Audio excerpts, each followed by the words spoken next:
Welcome to Across the Desk and our new series in partnership with Maddy, the Autistic Rambler. Maddy is a non-binary autistic advocate engaged in political advocacy, a parent of 5, and a very funny person. I think we're going to have a lot to talk about, and we look forward to you joining the conversation. Now let's get to rambling.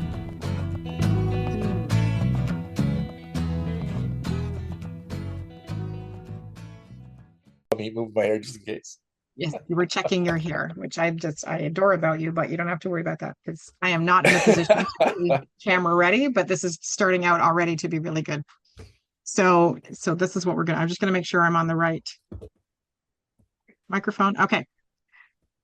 Hello and welcome to Across the Desk. And we are kicking off a surprise Autistic Rambler because, and hoping my dogs don't fight in the corner, as usually happens, Maddy and I start having a very high level conversation, and they start immediately saying something very amazing. And I immediately go, we're going to miss that later. So that's why they've agreed to let me press record, because as soon as I started saying what we're going to talk about, they were like, but we could do, and this is what happened. And I'm like,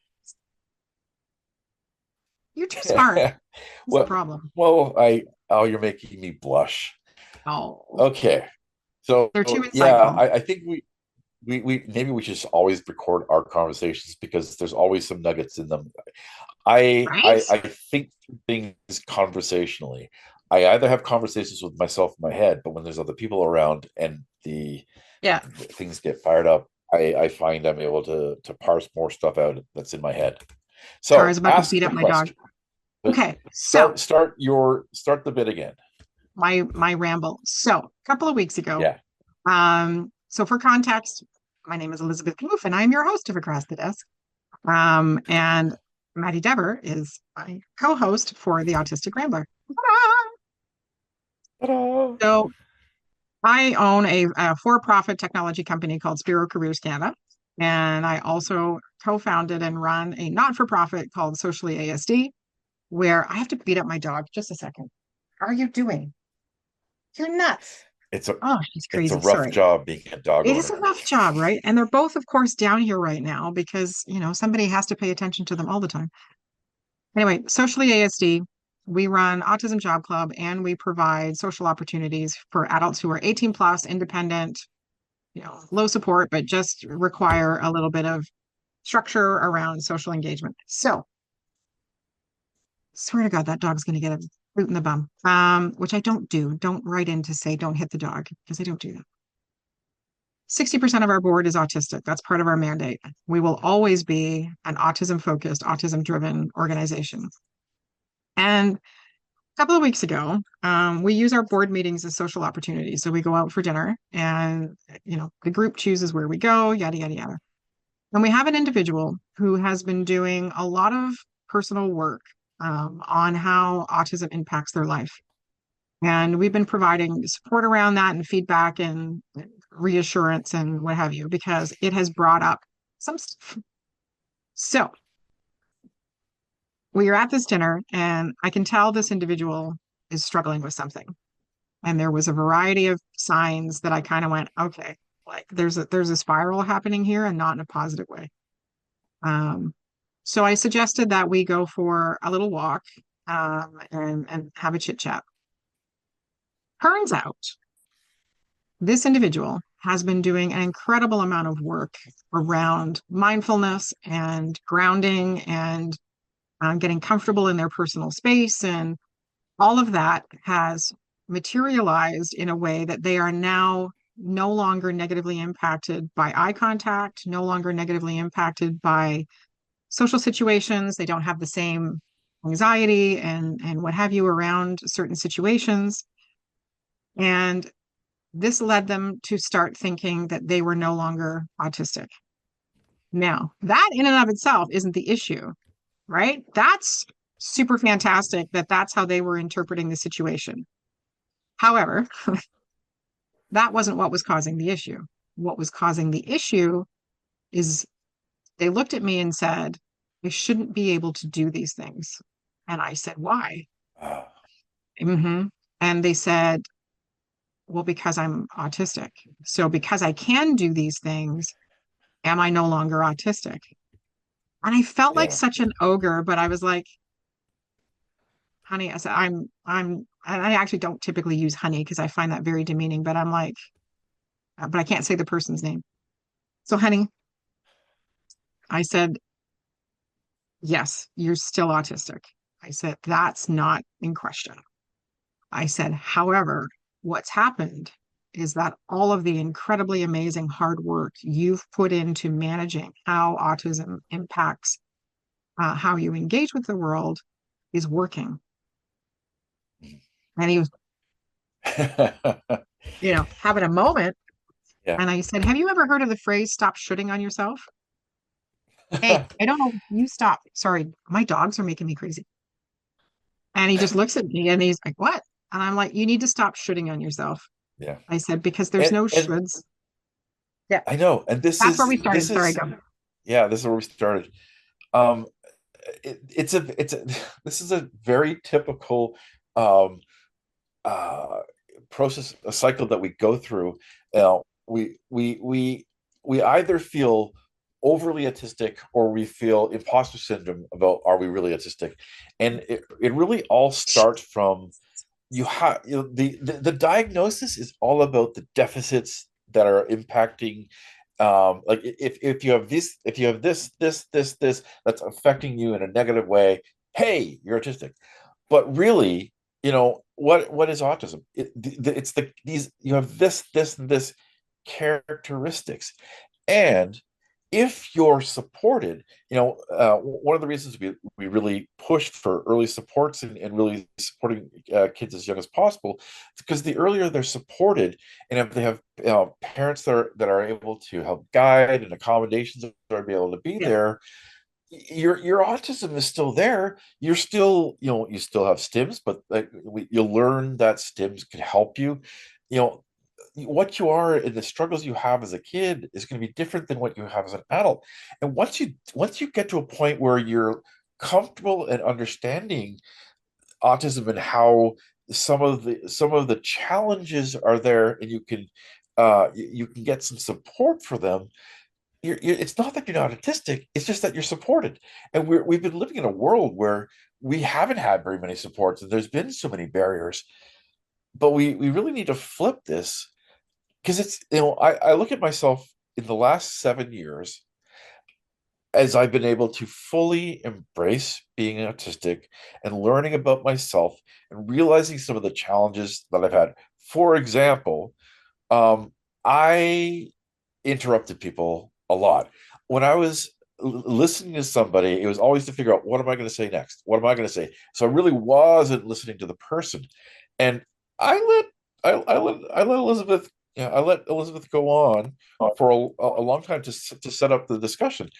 Back in my childhood, I probably would have interrupted her about 3 or 4 times because I had things to say. I've but is that an that autism? I've So, learned to. Maddie, is that an autism thing or is that Huh? an ADHD thing? It's both. It's one of those concentric circle things. Um, Venn diagram. it's Yeah, Venn diagram. Yes. So sometimes okay, I'll ask you about my eclipse analogy about autism and ADHD a little bit later. But I've always had things I wanted to say, and Yeah. so I've said it. I learned how to listen, and it was extremely important for helping one of my kids who just couldn't have, like, if she's in a rough place, if she's having a meltdown, talking to her and trying to give her advice and all this stuff just doesn't work. So I learned how to stop and listen to her, and my Yeah. whole parenting style changed. But it also changed how I did that with everybody, and I've become a listener, which I didn't have that. So I still have the how I think and process, but I've been able to make a few changes so I can listen. And we sometimes we fight. Well, like, if these things are changing in me, am I really what I was? Yeah. Well, This no, you're is this not. is You're a not what you were Yeah, because so I yeah. am You have not different so for yeah. yeah, so if you haven't listened before, I am neurotypical. I have an autistic son who's actually turning 25 on Ah! yeah, April 1st. crazy, not a joke. He actually is. Um, but the behavior that you're just, so I have ADD, and the behavior that you're Oh, so describing, you are neurodivergent. I am neurodivergent, You said but you said you're neurotypical, but if okay, okay, I have been wanting to make this segue, comment to bunny, bunny, bunny, for bunny, rabbit. months. Okay, yeah, we'll talk about it in a few minutes. So I don't want to claim any kind of, I am not autistic. So we'll say that piece. So there's a reason I'm sharing that, because what I also think creates some of the shoulds are crossover diagnoses. My son is autistic, dyslexic, and ADD. I am absolutely ADD. And in my youth, the exact same as you, in that always thinking ahead, interrupting. And I finally got to a point in my adult life where I would say to people, it's not that I don't value and think what you're saying is important. It's that my brain wants to get it out so that I don't forget. So I now have worked very hard on either writing down what my brain is burning to share or whatever. But that's so I want to just be careful in that that could be an ADD trait and not necessarily an autism trait. And ADD So and autism can yeah, be very commingly. I was going to say commingly. That's exactly the term I was going to use. Really? Commingly. Yeah, really. I was about to say that. Girlfriend. Oh man, yeah. I mean, there are. Okay, so I'm going to talk about the autism ADHD eclipse metaphor. All right, so we talk about a lot of people talk about the fact that yeah, that these coexisting conditions, there's a lot of crossover between Yeah. some of the characteristics of ADHD and some of the characteristics of autism, to the point where some people are wondering, is there really a difference? Is ADHD really just a type inside of the autism spectrum?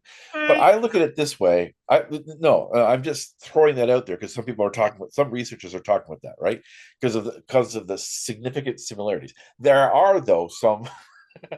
Okay, so for some people, the characteristics of autism and the characteristics they have of ADHD are a Venn diagram, right? There's Yeah. some that are in both and some differences.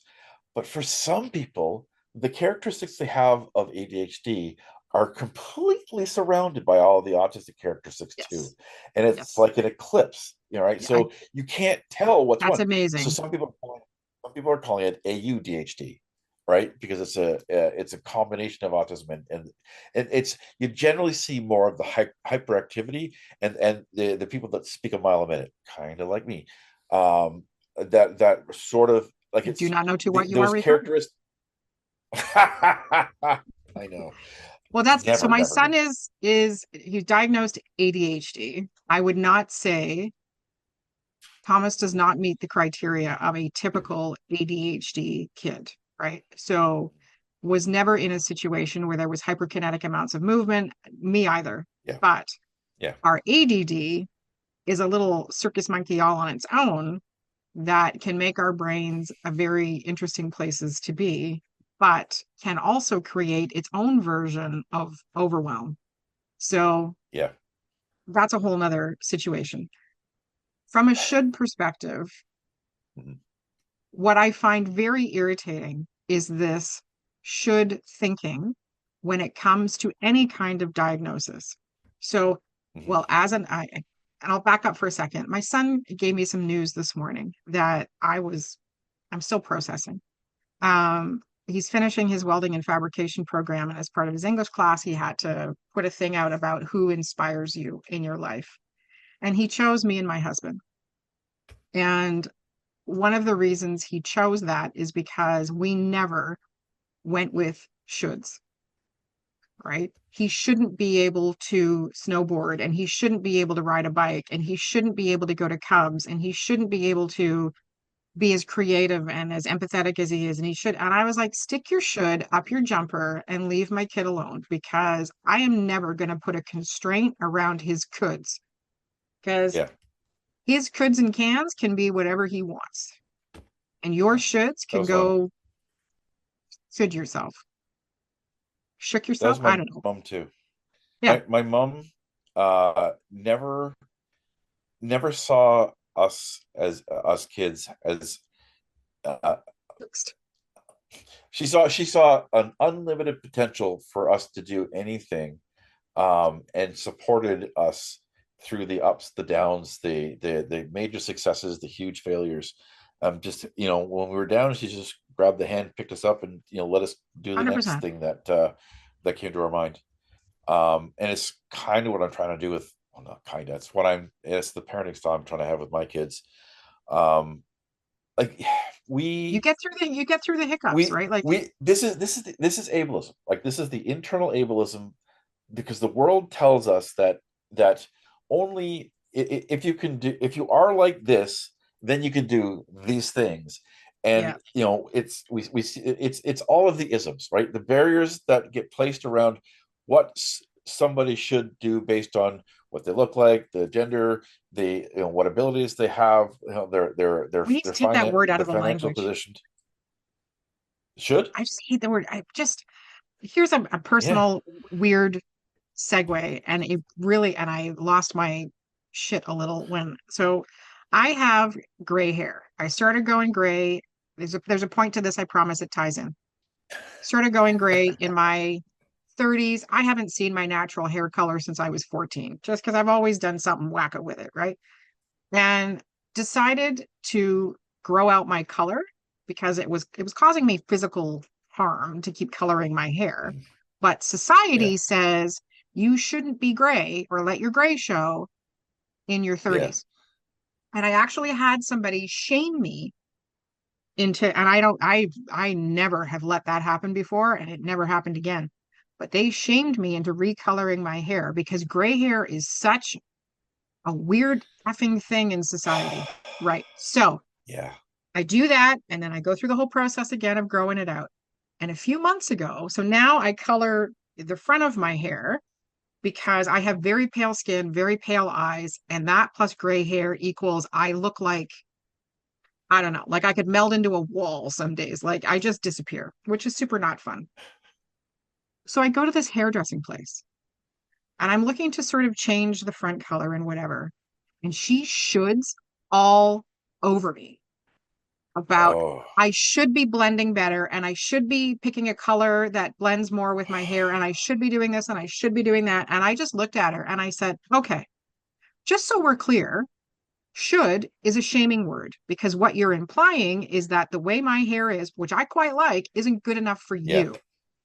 So, for me to you, I didn't ask you to shame me into making a different decision. All I asked you to do was to help me. I want to change it up a little bit. So, take should out of your lexicon when it comes to encouraging people to make different choices around their personal aesthetic. Makes me crazy. Yeah. I had all kinds of people tell me what Thomas Yeah. shouldn't be able to do. Oh I mean, yeah. like, that's I hear that your all the time. problem, not mine. Yeah. I hear that all the time with, like there is nobody that lives in my house that isn't autistic.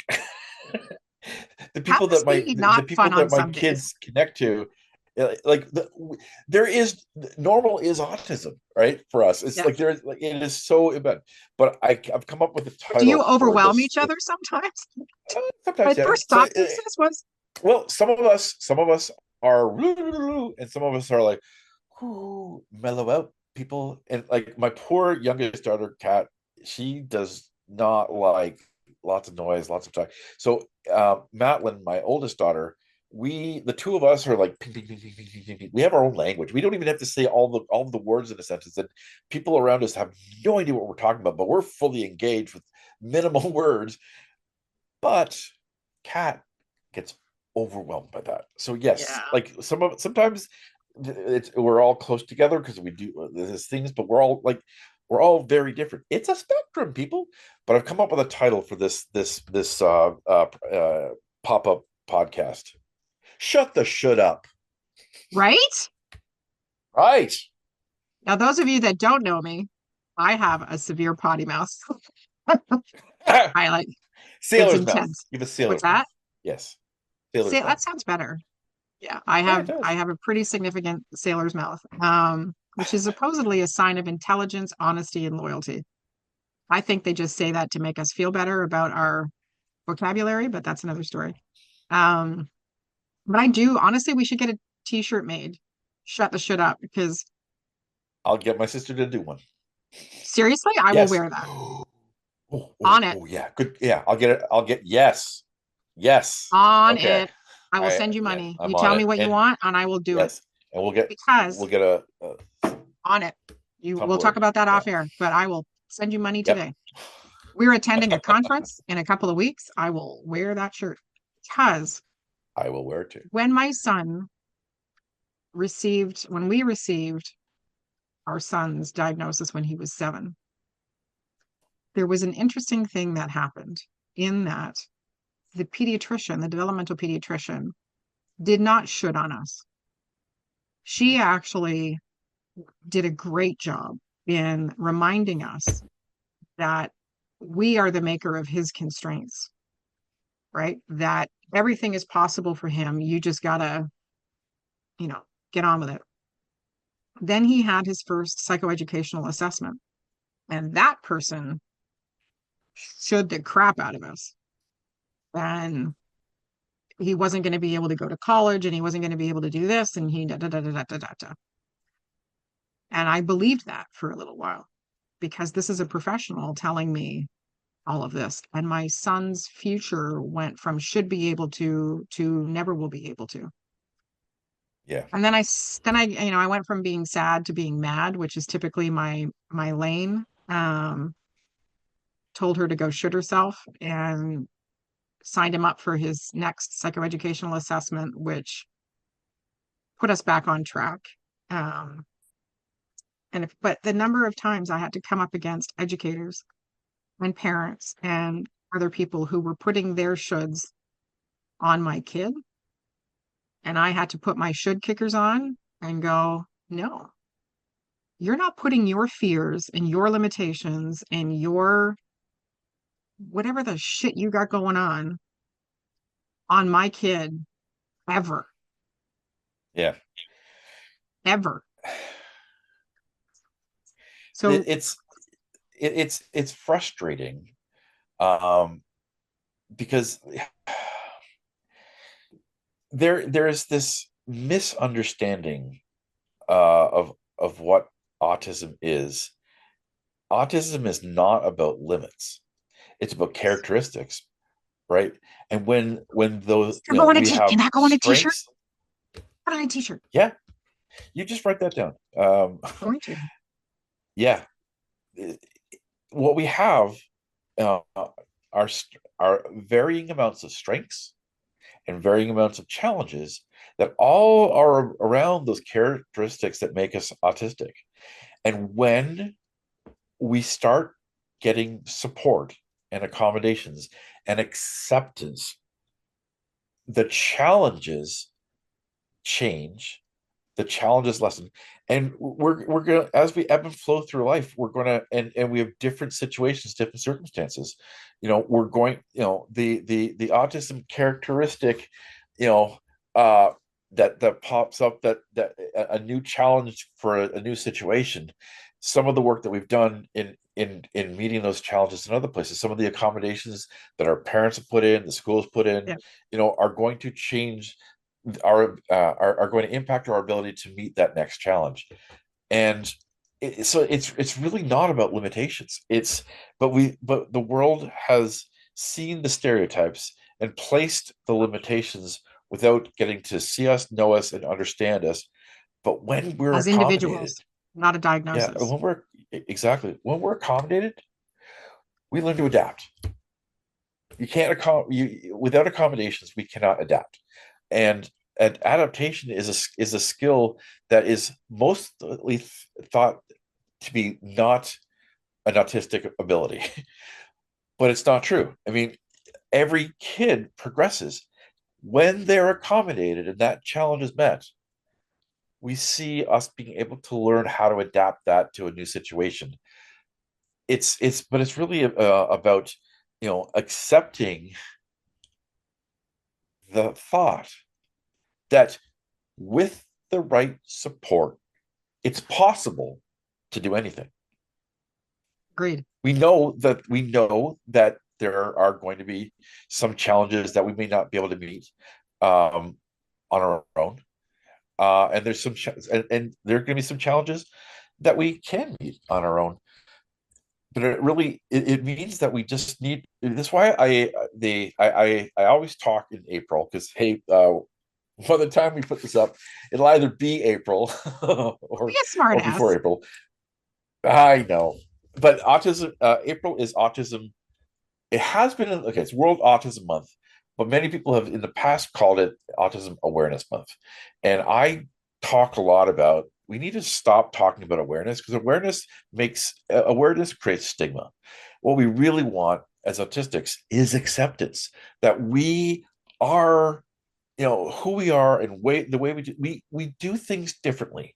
We have autistic mannerisms, we have autistic interests, we have autistics way of doing things, and that's okay. Yeah. We need support where we're challenged, but we have a lot of strengths that are being waiting to be used, and I really like But the shoulds get I'm in the way. encouraged. Yeah, the shoulds get in the way. It's where the shoulds hit the fan. Oh, it's another t-shirt. It's And we're another going to have a shirt for every day of this conference. I'm telling you. absolutely.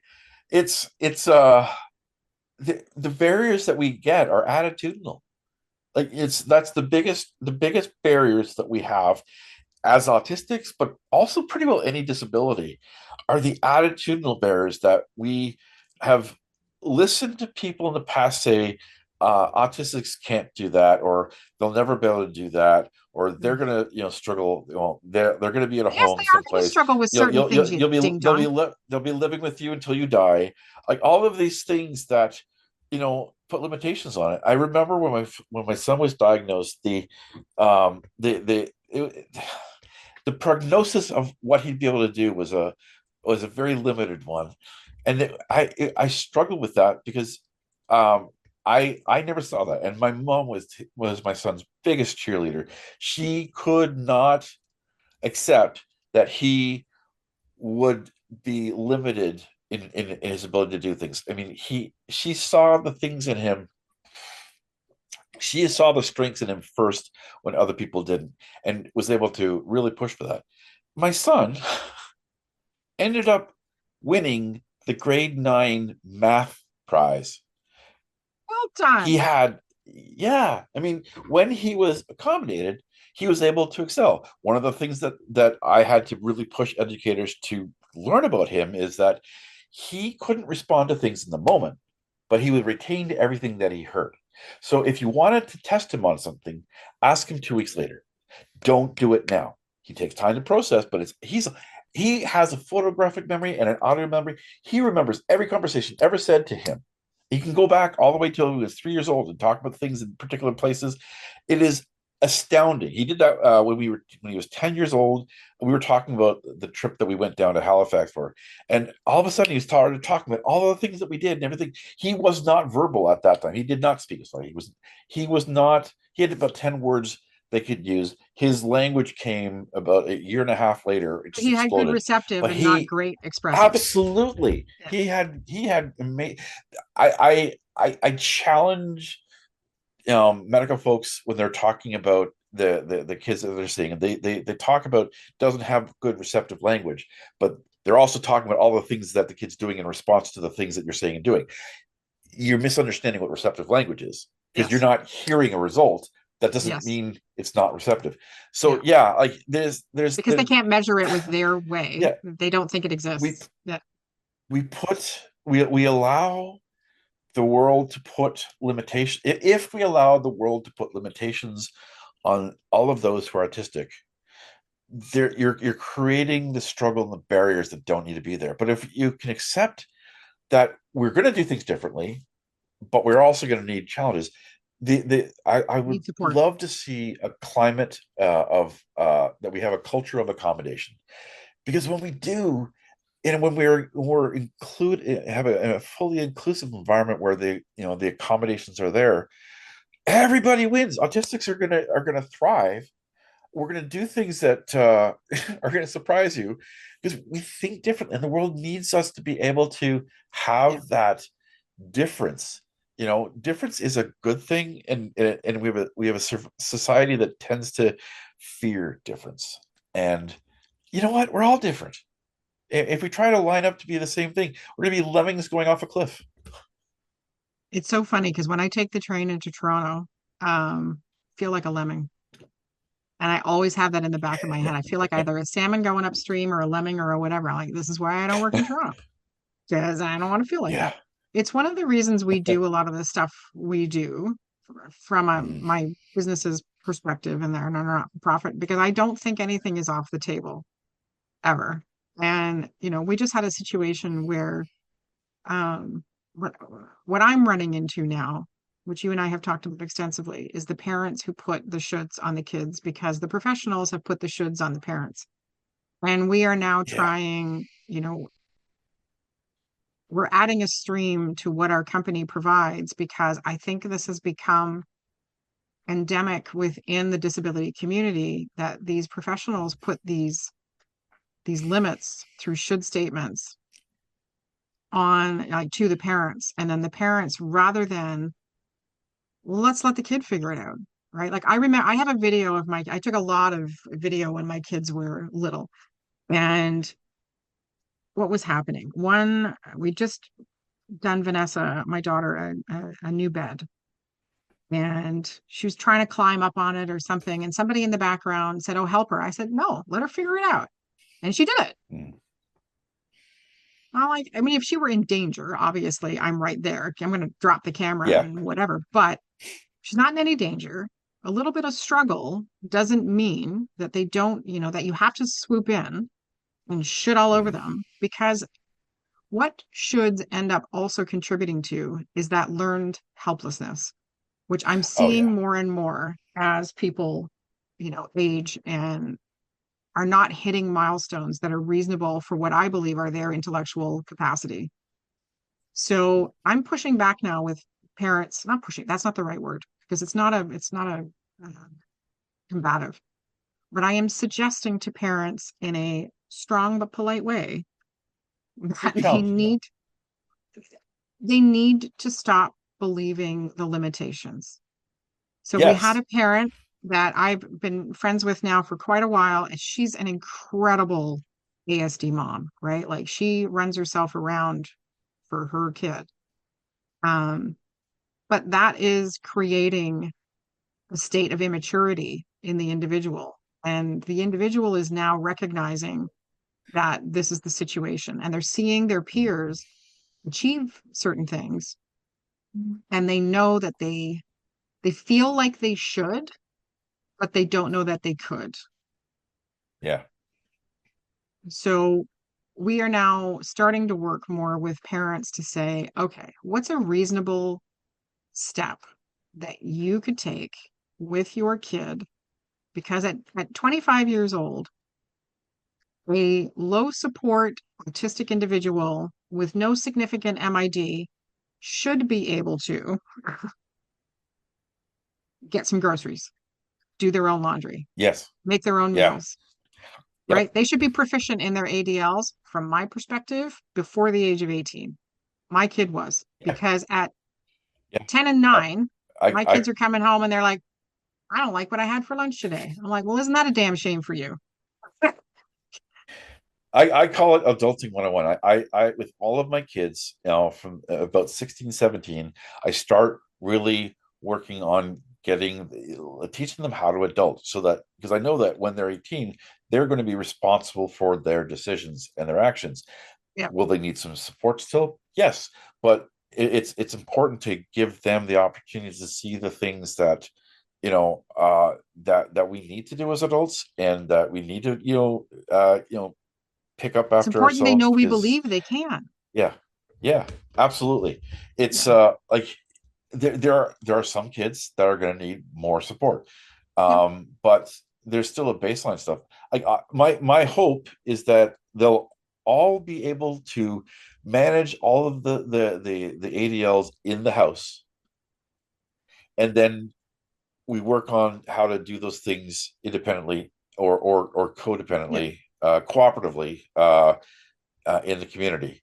Because if they, if at least they can do the things they need to do in the house and be safe and know what to do if these things happen, know how to cook, know how to clean, know how to do their Yep. laundry.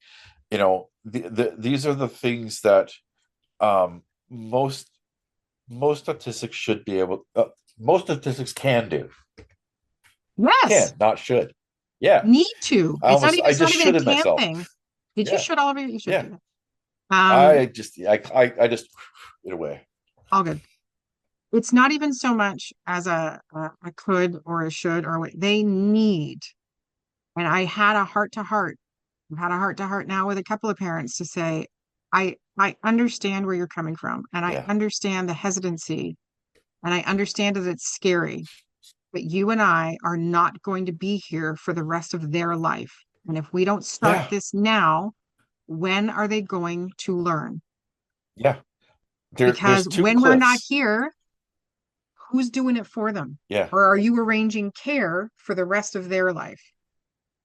our transition to adult uh is the least supported time that we have as autistics right now, and it's the place where we need the most support to be able to know how to look after ourselves to the with the greatest agency that we can, Yes. because if we don't do it at the first cliff, we're going to hit a second cliff when our parents can no longer support us, and then Yep. we're left if we don't have these skills, if we do not have the ability to be predominantly independent, and be able to express all of the agency that we have, then we're going to be in, well, what's happening now, because you're sort of farmed into group homes, farmed into institutions, farmed into long-term care Yep. homes way earlier than anybody should be, This is my and point to you them is lose if you agency. think it's hard Oh, now,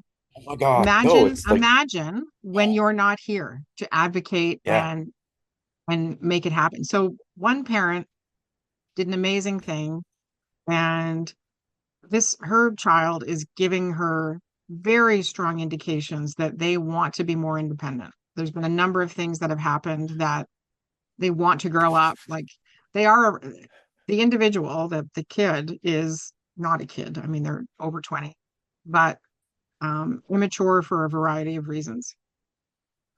So we ended up arranging for them to be able to take their first Uber. And because the mom, she's just a rock star, right? Like, but she's running yeah, herself ragged and she now has an aging parent and whatever. yeah. And Sandwich generation. I said, you need to try this because you can't keep this. There's only so much of you to go around, and eventually, like, you're going to crack like a nut.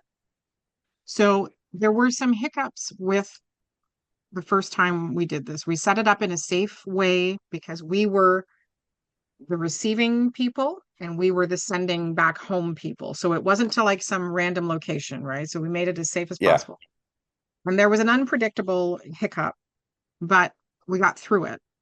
And to me, it was a win. And now this can become an option for yeah, continued transportation and more independence and more steps towards those adult things that this individual yeah, wants to do.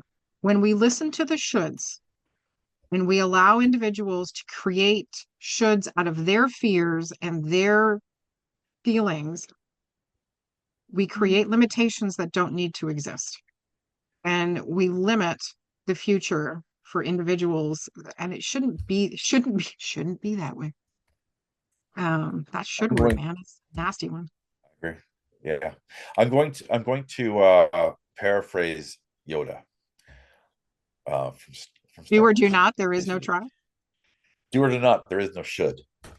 There is no should. Another t-shirt with Yoda I on it, know. please.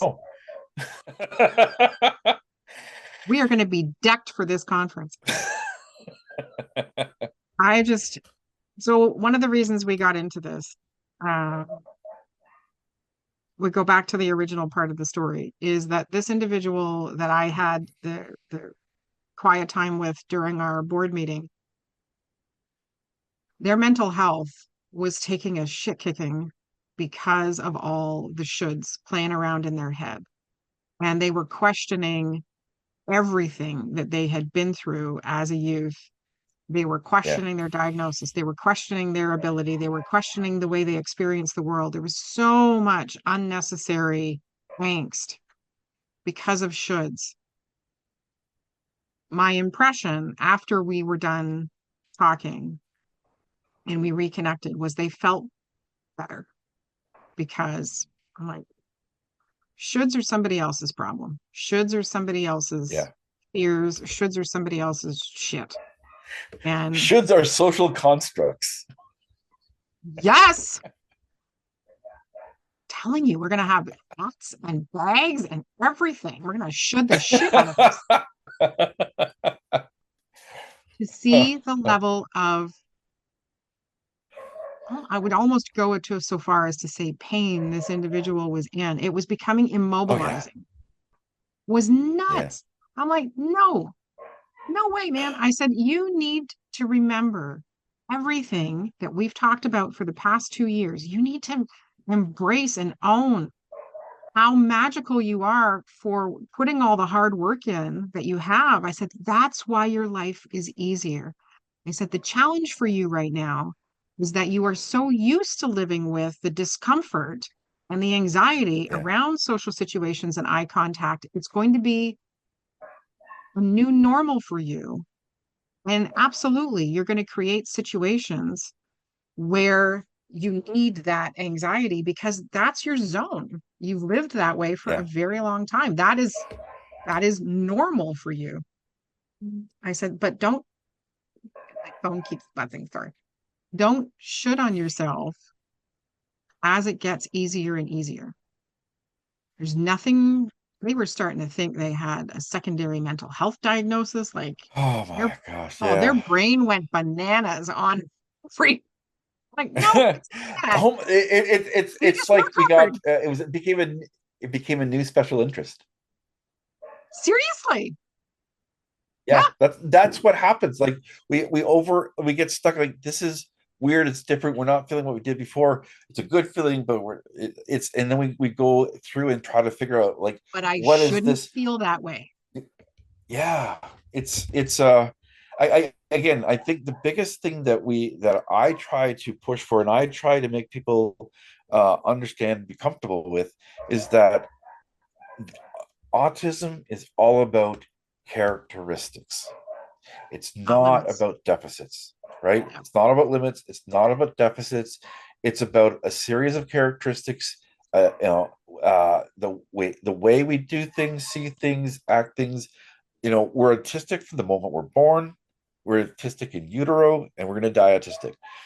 It's about strengths, challenges, and It's where about the we dash. have accommodations. Yeah, it's where we have accommodations, and when we have acceptance, and when we're in a world in an environment that we can adapt, we can do anything. Is it though? So you just got me thinking. So Oh boy. I know it's a thing.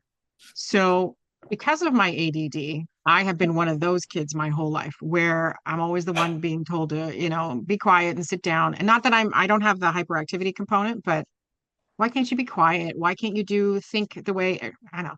Why can't you think the way everybody else thinks? Why? There's a lot of whys in my life. And so what I embarked on was a lot of personal development because those reactions were causing me angst. What I would say is not instead of, but in addition to accommodations and understanding, please don't think that personal development is the realm of the neurotypical. Please Oh don't God, think no. that please don't think that because science shoulds all over the autistic brain and says, this is your brain and this is how it functions and this is all you got, Hey, that is bullshit. there. And our Uh, board member is proof of that. yeah, I have seen many autistics special interest is on self-improvement. Like Yeah, well, when but we realize, hey, that can go a I little too know, far too, but right? Like we don't. yeah, I think when we understand ourselves, that we like when we get to realizing, we can uh, see who we are away from what the world expects of us, and see that, okay, here's a challenge that I'm experiencing, that if I didn't have this challenge, I would have a My little bit of quality of a life. uh, quality of life change, you know and then when we can accept who we are, while also realizing that this is something that we should change. Oh, I you We can should go is. down that path to do so. Oh well, like, yeah, but You I'm could change. yeah, I could. I'm gonna have to really revisit my language. I know, right? Um, It's I crazy how much should it really comes. revisit my language. I don't want it to be a default. Here's my concern about Yeah. saying accommodations are the answer because it's not. Oh, it's not. No, no, no, no. Accommodations, I'm not. It's yeah, yeah. absolutely. We won't get into the whole accommodations thing because that's a whole thing. But If there we is can effort, accept ourselves, we can adapt.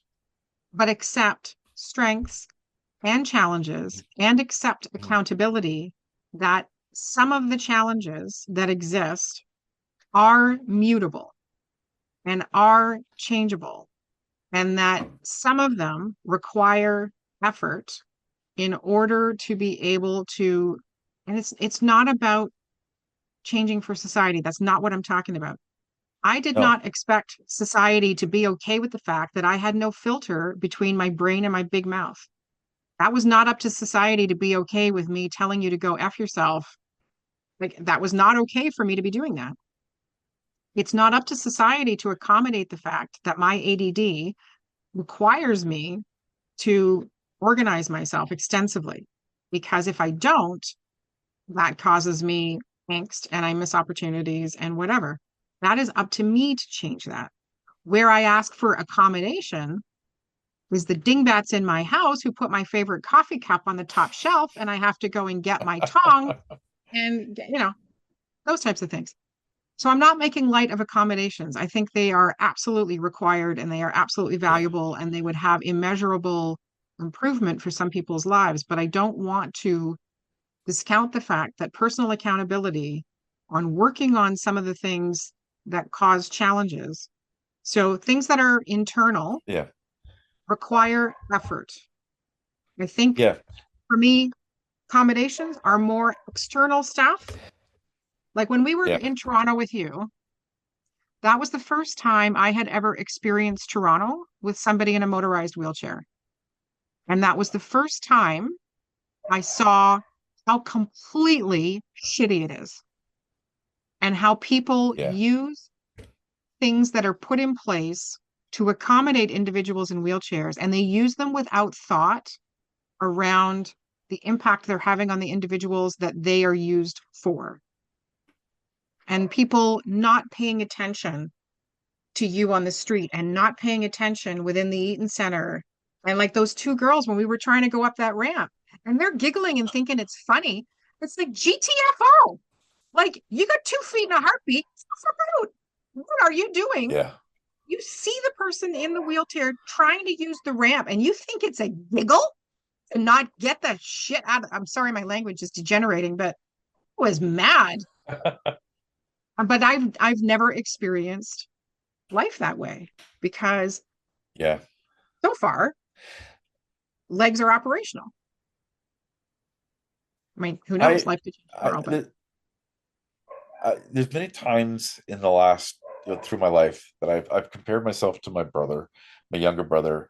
We had very similar lives, very similar traumas as kid, very similar things, but our lives as adults completely different. And um, I the way I relate it is that I know that if I need help, I need to step up halfway to be able to get the support. Like it's about me being able to ask for help, but do it, going forward, not expecting help to be just given to me Yep. because like it's whereas my brother, it's always about what this person's done, that person's done, this, like it's always Of it's never accountability. about him. It's never about him stepping out to get the help, to show the Yeah. change. It is just it's frustrated me for him because I know that if he asked for help, if he did the work, he'd get it. He would move on. He It's would progress. heartbreaking But to see that loss of potential it's and a that loss of, spinning it's a yeah, spinning wheel. yeah. And it's the thing that I try to hammer home with my kids. It's like if you want my help, you got to come halfway.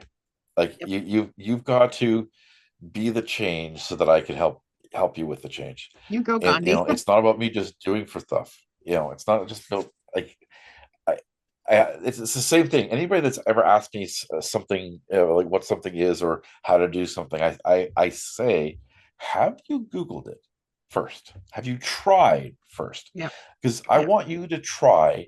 Because then, at least by the trying, you're going to have a little bit more information of what you need, of what you don't have, and then I can gladly help Yep. you do the rest of the way. But I want you to try it yourself. I get so frustrated with people say, "How do I do this?" without having done Not even any of no the prep effort. work. Yeah. Yeah, And that's where the like shoulds, you got to go halfway. yeah, that's where the shoulds, I think, I don't think people Oh, we're understand. halfway there. I, we're going to break into song. Is that what we're doing? Like, I'm on board. Yeah. Well, it that. Let's just move on.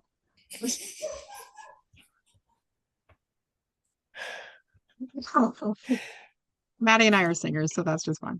Um, Yeah, to wrap up, this is one of the reasons this came about is that I've seen the impact of shoulds, and I've seen how parents get wrapped up in the shoulds and the should nots and the negative impact. I thought everybody parented the way I do, which is my children have always been, yeah, don't laugh, it's not funny.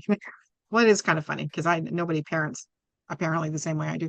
Um, I read an amazing book when my kids were little, which was Barbara Coloroso, Kids Are Worth It. And 100%, I do not care if your kid's diagnosed, undiagnosed, just popping out of the cooch, like whatever, get this book because yeah, what it talks to you about, which is markedly lacking in the generations since my children, is personal accountability and responsibility and building those skills in individuals. Because what yeah, that does is it helps to offset learned helplessness, which happens when you deal with schools and support services that should all over your kid. And when the should becomes a cocoon, your kid's then 25 and doesn't know how to cook for themselves, doesn't know how to clean for themselves, yeah, doesn't, everything is looking to the parent for confirmation and looking to the parent for, is this okay? And you will not be there for your kid's entire existence. And you are setting your child up to be vulnerable to individuals who will yeah, not have your kid's best interests at heart.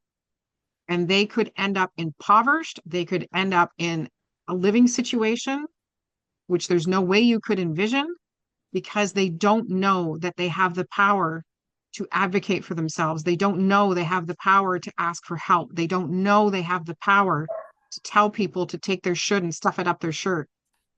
And I'm trying yeah, to be polite now because I've already sworn too much on this podcast, but it just breaks my heart.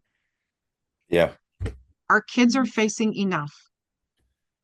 yeah, They don't need us teaching them that they aren't capable by believing somebody else's shoulds. yeah. We need to shed the shoulds. Sure. God, And we're on just that so note, business. look, I look forward to all of our April Autism Acceptance Months podcasts, and it's a good way to start. Stop shitting on yourselves, people. Stop shitting on Yep. other people. My mom was my best friend. She was a saucy, salty piece of work that could frustrate me and do whatever. And the one thing from my childhood that I had to overcome was her fears for me Yeah. because I'm not a typical daughter and I didn't realize how much I wasn't until later in life. And I must have scared the bejesus out of that poor woman. I mean, I could curl your hair with some of the stuff I got up to, and my poor mom trying to, the society said girls shouldn't be that way, right? And Yeah. it has never occurred to me that I can't accomplish something. And I think I get that from my dad. I don't know. And I didn't want my kids to ever feel that fear from me. I mean, for the most part. Yeah. So that's what shoulds are. Shoulds are fear. Yeah. And Yeah. shoulds are lack of understanding, and shoulds are close-minded. Shoulds are so many things. I have removed should as much as possible because it just everything should be a could. You could think Yeah. about it this way. Yeah. You could try this way. You could consider this versus, well, Yeah. you shouldn't think that way. Words matter. Words change the way you think. The way you think changes your actions. And what we really need to do is start shedding the shoulds, replace them with coulds. You little Sinatra. Actually, that was more like Martin Short from Santa Claus 3, but that's okay. I am a Frank Sinatra fan. Yes. Oh, Yeah. I do I like have Blue sung Ones. several of the songs before. Yeah. Okay, that's Yeah. another podcast. So I'm going to do it thank you my for way. joining us. What's that? We're doing. I'm going to do it my way. Yeah, you are. So to wrap up, our point today was how shoulds create limits. How, if you are willing, as Maddy suggested, to come halfway and put the effort in, then you can create change. There is nothing static about an autism diagnosis. There is nothing static about being an autistic individual. Your brain is not predetermined by anything. And if you decide that some of the challenges of your autism are negatively impacting your life and you want to make changes for that, absolutely on the table. And please don't let anybody ever tell you that it's not worth the effort. It might take longer. It might take a different route. You might need to learn it a different way. We're talking about accommodations. Maybe you need, like, who knows what that looks like for you, but it is there. It is absolutely within your grasp. And like Maddy said before, all you have to do is ask. And somebody, the universe will drop the person you need in your path. And if they're wearing a should t-shirt, could be me, could be Maddy, and we will sit down and have a little coffee and a chit chat and we will fix your shit up. So, oh, where did you go? I just got blurry. So You, I fixed it. you Vaselined your lens. Um, Exactly.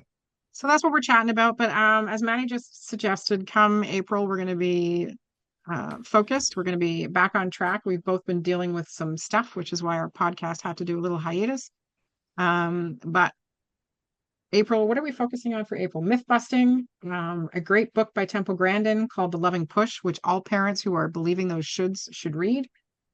And Audidar, which is the autism radar, because now we both go out in public and go, oh, look at you. Yep. Did you know? And then info dumping. Oh, interruption, reasonable interruption protocol. That sounds very fancy. Yeah. But I think we have more topics than we do time, so we're going to have to figure that one out. And then there is the Louis Ortega Survival Club book, which we're going to have a peeky poo at. So that's what's coming, and more Star Trek and more singing. Yes. It has been a great impromptu podcast here. Thank you.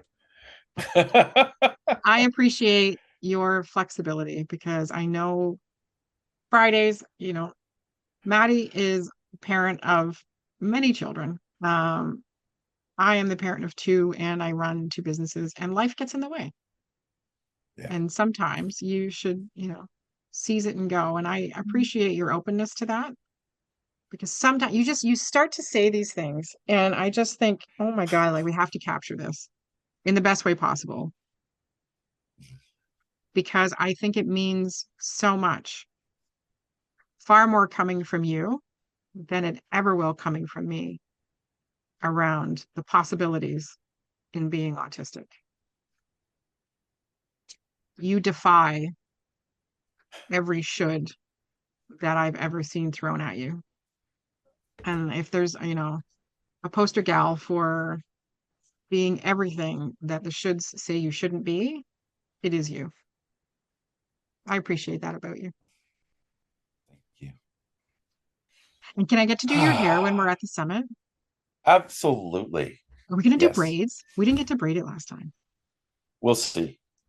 I won't say no. We're going to stop recording, yes. We'll see. and then we're going to negotiate hair care because It'll be it's a braid new world. It's a braid. We could Pippi Longstocking the shit out of that. Like that would be. Yep. Right. Totally can. Yep.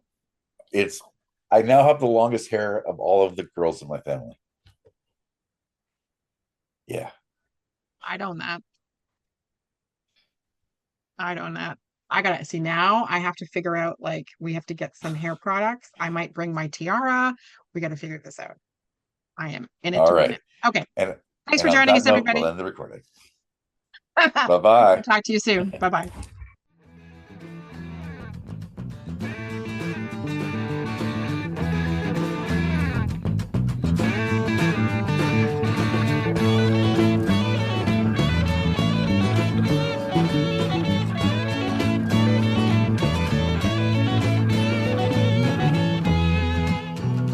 Thank you for joining us on Across the Desk and our new series, The Autistic Rambler. Please visit spirocareerscanada.ca to learn more about the tools we're building with the autism community, and please visit theautisticrambler.com to learn more about Maddy Dever.